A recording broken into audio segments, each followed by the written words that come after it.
여기 우리가 금식을 하게 되면 내 힘이 어떻게 된다고요? 빠져나간다고요. 그리고 하나님의 힘으로 살아갈 수밖에 없다고요. 그게 금식입니다. 그러니까 주님이 십자가 못 박혀 돌아가실 때 되면 우리는 어떻게 되는가? 금식이라는 자체가 내가 음식을 중지하는 거니까 내가 힘을 빠지는 거죠. 그죠? 그러니까 이게 이제 무슨 말이냐? 한번 성경을 제가 여러분 한번 보도록 하겠습니다. 마태복음에 겟세마네 기도가 있습니다.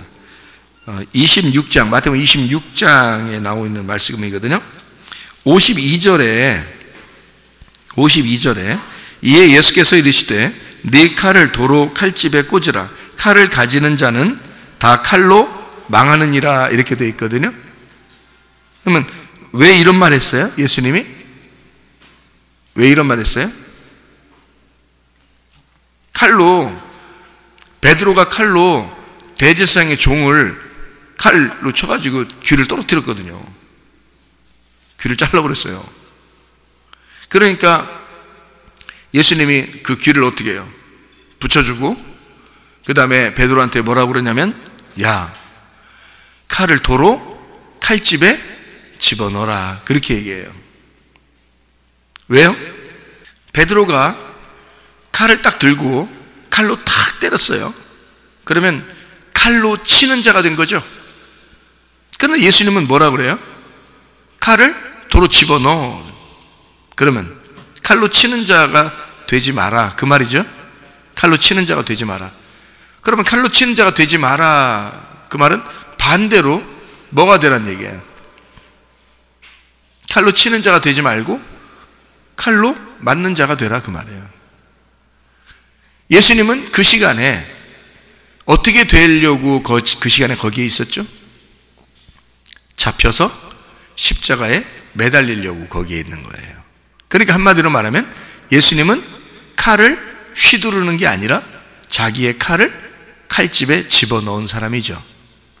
예수님은 칼을 집어넣은 사람이고 베드로는 칼을 갖다 휘두른 사람이란 말이죠. 그러니까 지금 예수님은 이 둘을 비교한 거예요. 베드로야, 너는 칼을 휘두르는 사람이고 나는 칼을 맞으려고 하는 사람이다. 그러니까 칼을 도로 집어넣어라. 자, 칼을 왜 휘두르려고 했을까요? 베드로가 자기가 잘못한 게 있으면 칼로 휘두를까요? 아니죠? 지금 저 사람들이 잡으러 온 것은 저 사람들이 잘못이야 라고 생각하고 휘두른 거예요. 예수님을 어떻게든지 보호해야 되겠다라고 생각해서 휘두른 거예요. 다시 말하면 예수님은 잘못이 없는데 왜 너희들은 예수님을 잡으러 왔느냐 해서 칼로 휘두른 거잖아요. 그죠? 그러니까 베드로 입장에서는 어떤 거예요? 자기가 옳고 너희들은 잘못됐다는 얘기죠. 그죠? 그러면 내가 옳고 너는 잘못됐다는 말이 뭘죠? 어떤 말씀이에요? 선악과 말씀이잖아요. 생명나무 말씀이 아니잖아. 그렇죠? 선악과 말씀은 선과 악을 분명히 갈라서 내가 저쪽을 쳐서 죽이려고 하는 거거든요. 그러니까 너 선악과로 사람 죽이려고 하지 마라. 그 말씀을 다시 칼집에 집어넣어라. 집어넣으라는 말은 이걸 휘두르면 선악과가 되는 거고 칼집에 집어넣으면 선악과가 죽은 거죠. 그죠? 선악과가 죽으면 무슨 나무가 남아있어요? 생명나무가 남아있는 거지. 그러니까 하늘의 생명은 이 땅에서 죽는 거야. 칼을 칼집에 집어넣어. 나는 칼을 맞으러 온 자지. 내가 칼로 휘두르려고 오는 자가 아니야. 내가 사람들을 심판하러 오는 게 아니라 내가 심판을 받으러 온 거야. 베드로에게 그 말씀을 하고 계시는 거라 이 말이에요. 무슨 말인지 아시겠어요? 그러니까 예수님은 나를 빼앗기면, 내가 십자가 못 박혀 죽으면 너희들도 이 진정한 금식을 깨닫게 될 것이라는 거죠. 선악과로 휘두르는 그런 네가 옳다고 생각하는 그런 음식에서 그걸 중지하고 칼집에 집어넣어 생명나무의 음식을 먹는 하늘의 양식으로 배불리어지는 그런 음식을 먹는 그 금식이, 땅에서의 금식이 하늘나라에서의 음식을 먹는 날이다. 이것이 예수의 십자가 고통이라는 것입니다. 그러니까 주님은 이 땅에서 자기의 믿음으로 살아야 되느냐, 예수의 믿음으로 살아야 되느냐를 분명히 얘기해 주는 거죠. 자기 믿음으로 살면 자기가 옳다고 하겠죠. 예수의 믿음으로 살면 자기가 죽으려고 할 것이다, 그 말이죠. 율법이라고 하는 건 다른 사람을 판단하려고 살겠죠. 은혜라고, 진리라고 하는 것은 내가 죽는 것을 의미하는 거죠. 그죠? 그러니까 자기의 행함으로 살 거냐, 자기가 그것을 당하는 것으로 살 것이냐, 자기가 사람을 죽이는 것으로 살 것이냐, 아니면 내가 죽는 것으로 살 것이냐, 내가 죽이려고 하는 자냐, 아니면 나는 죽으려고 하는 자냐. 죽이려고 하는 자는 선악과를 먹은 사람일 것이고, 죽으려고 하는 사람은 생명나무를 먹으려고 하는 사람이라고 말이죠. 자, 무슨 말인지 아시겠죠? 그러니까 너희가 헌 옷에다가 새 조각을 붙일 수가 없다는 겁니다. 헌 옷에다가 새 조각을 붙일 수가 없다. 자, 헌 옷과 새 조각 어울려요, 안 어울려요? 안 어울리단 말이에요. 자, 새 옷은 이 헌 옷이라고 하는 건, 헌 옷은 나를 의미하는 거고요. 새 조각이라고 하는 건 예수님을 의미하는 거거든요. 그럼 나에다가 예수님을 붙이려고 하는 거거든요. 이게 맞아요, 틀려요? 안 맞는다고요. 안 어울린다고. 새 조각은 반드시 새 옷이 되어야 된다는 거예요. 이 말은 무슨 말이냐면, 새 헌 옷이 있어요. 새 조각을 이렇게 붙이면 고치는 거죠. 그죠? 고쳐주는 거잖아. 이렇게 고치는 거잖아. 개선하고 고쳐주는 거죠. 근데 예수님은 우리에게 어떻게 하고 싶어 해요? 이렇게 고쳐주고 개선하고 싶어 해요? 아예 헌 옷을 갖다가 새 옷으로 다 바꿔주고 싶어 해요. 새 옷으로 완전히 바꿔주고 싶어 한다고요. 그러면 이걸 고치고 개선하는 거예요? 아니면 아예 확 뒤집어 엎어버리는 거예요? 확 뒤집어 엎어서 새로운 걸 만들어 버리는 거거든요. 새 포도주를 낡은 가죽 부대에 넣을 수 있어요, 없어요? 넣을 수 없다고요. 터져버린다고요. 그러니까 새 포도주는 새 가죽 부대에 집어넣어야 된다는 거예요. 그렇죠? 그러면 이게 새 포도주를 낡은 가죽 부대에 집어넣으면 이게 어울려, 안 어울려요? 안 어울려요. 좀 멋있게 보이려고 하는 거예요. 속에 이런 거 들어있다고. 그런데 아예 예수님은 우리 보고, 이거는 새 포도주를 담으려면 새 가죽 부대가 돼야 돼. 완전히 뒤집어 엎어버려야 된다는 얘기거든요. 이걸 고치고 좀 개선해주고 좀 이렇게 새롭게 한번 보여지게, 사람들 보이기에 좀 그렇게 해주는 것이 아니라 완전히 바꿔버리는 겁니다. 완전히 새로운 걸 만들어버리는 거예요. 마치 이런 거죠. 양이 있는데, 염소가 있는데, 염소를 털을 깎으면 양처럼 보이게 된다, 이렇게 하면 돼요, 안 돼요? 안 된단 말이에요. 염소를 죽이고 양으로 다시 태어나게 해야 되는 거예요. 이거를 조금 고쳐준다고 해서 양처럼 보이게 한다고 해서 양이 되는 게 아니라고요. 염소는 염소인 거고 양은 양인 거예요. 그래서 아예 염소를 양처럼 아예 바꿔버려야 되는데, 어떻게 바꿔버려야 되냐면 염소를 죽여서 양으로 태어나게 해야 되는 거예요. 예수님은 그런 식으로 우리를 갖다가 만드시려고 하는 거지, 우리를 조금 고쳐주려고 하는 분이 아닙니다. 무슨 말인지 아시겠죠? 그러니까 완전히 이 땅을 개혁하려고 오신 분이지, 조금 고쳐나가는, 개선해보고 좀 고쳐보자 하는 그런 분이 아니란 말이에요. 우리를 완전히 뒤집어 엎어서 나를 완전히 바꾸어버리길 원하시는 것이 주님이시다, 그 말이죠. 그러니까 너희가 선악으로 살 거냐, 생명으로 살 거냐, 네가 이 땅의 것으로 살 거냐, 아니면 하늘의 것으로 살 거냐. 헌 옷이 있다, 거기에다가 새 것 좀 붙여가지고 꼬매서 살려고 하게 하지 않고 헌 옷을 다 태워버리고 찢어버리고 없애버린다. 그리고 새 옷 줄게. 헌 옷 다오 새 옷 줄게. 이렇게 해버리는 거죠. 헌 옷 다오에서 주님한테 주면은 주님이 다 찢어버리고 불태워버려요. 없애버려요. 그리고 새 옷을 갖다 우리한테 입혀주시는 분이란 말이에요. 그러니까 완전히 바꿔버리는 거지 조금 고쳐주고 그런 분이 아니라는 것입니다. 무슨 말인지 이해가 되겠죠? 그래서 새 포도주는 새 가죽 부대에 넣어야 하고 생배 조각을 새 옷에 붙여야 된다.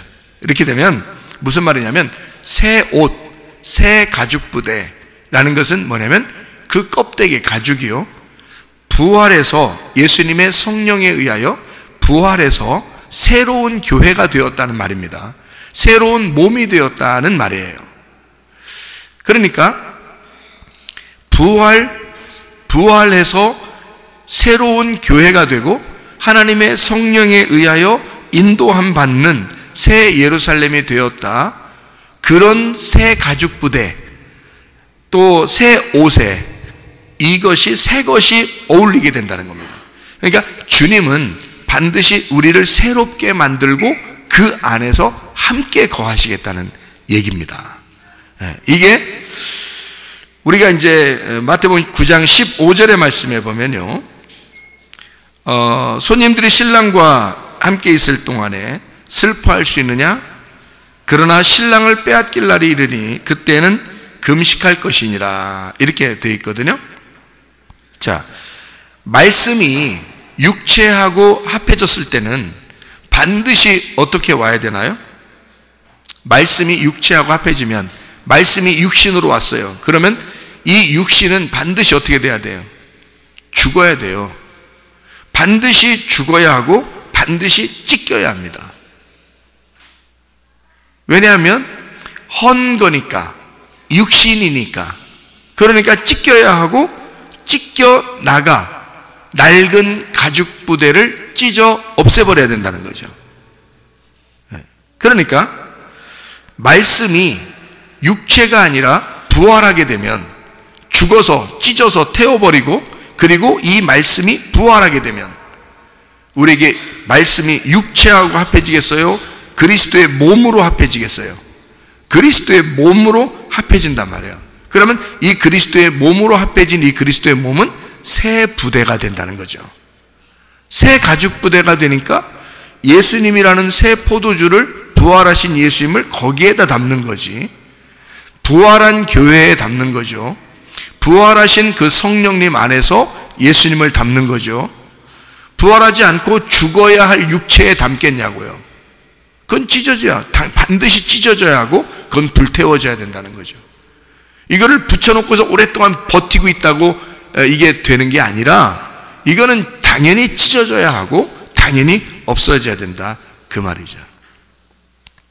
그러니까 주님은 이 땅에서 우리가 주님을 잃어버린 것 같으나 사실 우리 자신을 잃어버린 거죠. 무슨 말인지 아시겠어요? 자, 예수님을 우리가 잃어버렸어요. 누구 때문에 오셨다가 주님이 죽으셨어요? 나 때문에 오셨다 죽으셨죠? 그러면 예수님이 빼앗겨져, 나로부터 빼앗겨졌어요. 그러면 누가 죽은 거예요? 내가 죽은 거죠. 내가 죽는 그날 진정한 금식이 일어나게 될 것이다, 그 말이죠. 진정한 금식은 뭐라고요? 진정한 금식은 땅의 음식이 중지되고 하늘의 음식을 먹는 날이 될 것이다. 그 말은 땅에서 죽었단 말이에요, 살았단 말이에요? 죽었단 말이에요.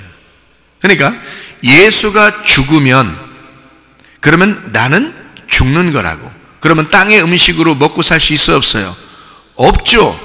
왜냐하면 땅의 음식을 먹어서 이 인류가 죄 가운데 거하여 살았기 때문에 예수님이 십자가에 못 박혀 죽으셨는데 그것은 땅의 음식을 먹는 자들 때문에 죽으신 거잖아. 이해가 돼요? 그래서 이 땅의 음식을 중지할 때가 오는데 그것이 중지가 되면 땅에서는 음식을 못 먹어. 너희들은 땅의 음식을 먹을 수가 없어. 반드시 어디서 먹는다? 하늘의 음식을 먹게 된다, 그 말이지. 이해가 되겠어요? 땅에서 죽은 예수가 나를 위하여 죽으셨기 때문에 나는 이제 하늘의 음식을 먹고 살게 되어 있다. 부활의 예수님과 함께. 그래서 생배 조각을 낡은 옷에 붙이지 아니하고 새 조각은 새 옷에 어울리는 것이고 새 포도주는 새 가죽 부대에 어울리는 것이다. 무슨 말인지 아시겠죠? 예, 그래서 이게 이어져 있는 말씀이란 말이에요. 마태복음 9장 15절, 16절, 17절 이렇게 같이 제가 설명을 한 것입니다. 그러니까 이게 왜 같이 이렇게 나오는지 여러분이 이제 이해를 하시겠죠? 예수님의 그 죽으심을 통해서 낡은 것은 다 찢어지고 태워졌기 때문에 이제 새로운 것이 된 그 부활의 예수님, 그 성령님 안에서 그 새로운 예루살렘, 새로운 교회 안에서 새로운 포도주, 예수 그리스도, 그 진리의 말씀, 그 새 옷, 그리고 그 예수님, 그 진리의 예수님이 영적인 음식이 되어서 우리에게 담기신다는 얘기죠. 네. 그것을 이 땅에서의 금식이라 그런다. 너희가 예수가 이 땅에서 들려 올라가면 들려지게 되면 예수님이 이 땅에서 들려지게 되면 들어 올려지면 그러면 너희는 금식을 하게 될 것이다. 이때는 땅의 것에서는 슬픔이 오지만 하늘의 것에는 기쁨이 오게 될 것이다. 이 말이죠. 여러분과 제가 주님 안에서의 교회에 다니는 사람들이에요. 우리들은 사실 땅의 삶을 살려고 있는 사람들이 아닙니다. 하늘의 삶을 살려고 있는 사람들입니다. 그러면 우리는 금식을 하게 되면 음식이 중지가 되어 있기 때문에 배가 고프기 때문에 음식을 못 먹었기 때문에 이 땅의 음식에서는 힘이 어떻게 돼요? 땅의 힘이 빠진단 말이에요. 땅에서 살고자 하는 그 힘이 빠지면 하나님의 힘이 우리에게 주어지겠죠. 그러면 나는 땅의 힘은 없지만 하늘의 힘으로 살아갈 수가 있게 되겠죠. 그러니까 누가 나를 책임지시겠다는 거예요? 부활하신 예수님이 나를 책임지시겠다는 거예요. 너를 이 땅의 힘이 아니라 하늘의 힘으로 너를 붙들고 사시겠다 그 말입니다. 그러니 하나님이 우리에게 은혜를 베푸시겠다는 거죠. 네 힘으로 살지 아니하고 하나님의 은혜로 살게 만들겠다 그 말입니다. 하늘의 삶으로 풍성한 주의 삶을 살다가 주님 만나시기를 바랍니다. 우리 한번 기도하겠습니다. 기도하게 될 때 우리 하나님 진실로 내가 하늘의 삶을 살게 하십시오. 우리 하나님 주님께서 우리에게 은혜를 베풀어 주셔서 그 은혜 가운데 살다가 주님 만나게 도와주시오. 우리 한번 기도합니다. 우리 하나님 아버지 인도하시고 사랑하심을 믿습니다. 아버지 하나님 우리가 땅의 삶을 중재하고 우리가 하늘의 삶으로 살아갈 수 있도록 인도해 주셔서 우리 하나님 아버지여 하늘의 음식을 먹고 하늘의 음식으로 풍성한 주의 삶을 살 수 있도록 인도해 주실 줄로 믿습니다. 주의 은혜 가운데 함께 해주셔서 우리의 몸도 주님 안에서 건강하게 도와주시옵고 가정의 모든 문제들도 해결해 주시며 하나님의 성령으로 기름 부으셔서 주님과 동행하다가 주님 만나게 도와주시옵소서. 비염은 떠나갈지어다. 아토피 떠나갈지어다. 위장병 떠나갈지어다. 어지럼증 사라질지어다. 두통은 사라질지어다. 류마티스 관절염 떠나갈지어다. 어깨 통증 사라질지어다. 허리 디스크, 목 디스크 떠나갈지어다. 심장병 온전해질지어다. 각종 종양 암도로 떠나갈지어다. 감기 몸살 온전해질지어다. 협착증 사라질지어다. 건선피부 온전해질지어다. 이명은 사라질지어다. 자가면역질환 온전해질지어다. 식도염 사라질지어다. 요리결석 떠나갈지어다. 전립선 온전해질지어다. 우울증, 불면증, 호황자, 두려움, 불안, 초조 다 떠나갈지어다. 음란거짓, 도둑질, 미움, 욕심형 다 떠나갈지어다. 하나님 그리스도 예수 안에서 영적 음식을 먹으며 주님과 동행하다가 주님 만나게 도와 주시옵소서. 하나님의 은혜로 살다가 주님 만나게 도와 주시옵소서. 예수 그리스도 존귀하신 이름 받들어 기도 올리옵나이다. 아멘.